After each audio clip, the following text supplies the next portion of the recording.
Good Morning Business, Happy Boulot. Et la visioconférence qui est rentrée dans notre quotidien, Laure. Et ce matin, quelques conseils.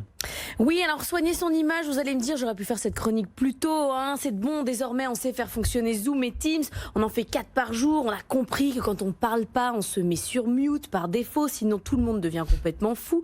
Mais justement, vous êtes devenu trop à l'aise. C'est quand on est trop en confiance qu'on perd les pédales.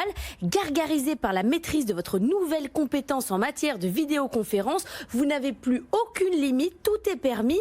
Au départ, l'enjeu pour Michel, c'était de ne pas dévoiler son intimité, il s'installait dans un endroit neutre, un fond blanc, il cachait ses bibelots. 3 mois plus tard, on retrouve Michel avec un bingo géant en fond d'écran. Il n'y a plus aucune limite. À chaque réunion, il change son fond d'écran. La recherche de fond Zoom est carrément devenue une part non négligeable de son activité. Ses collègues ont tout eu, les palmiers, les fonds à messages, les citations, les fonds psychédéliques. On est obligé de fermer la vidéo au bout d'un moment, sinon on a des hauts le cœur. Il y a un site internet qui s'appelle Canva qui propose même des suricates au cas où ça aurait même un sens avec votre business. Alors beaucoup de bases de données émergent sur internet avec des conseils ultra pro. Achetez-vous un fond vert, calculez la bonne distance, investissez dans du matériel.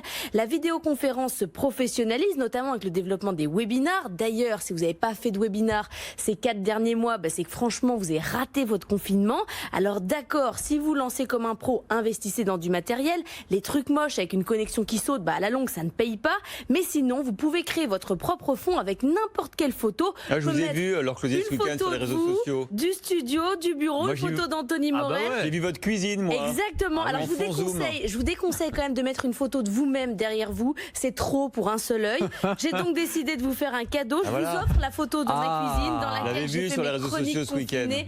Et ouais, comme ça vous pouvez en faire un fond d'écran Zoom. Attention, utilisez-la à bon escient. C'est-à-dire Je sais pas. Faites des trucs de travail avec.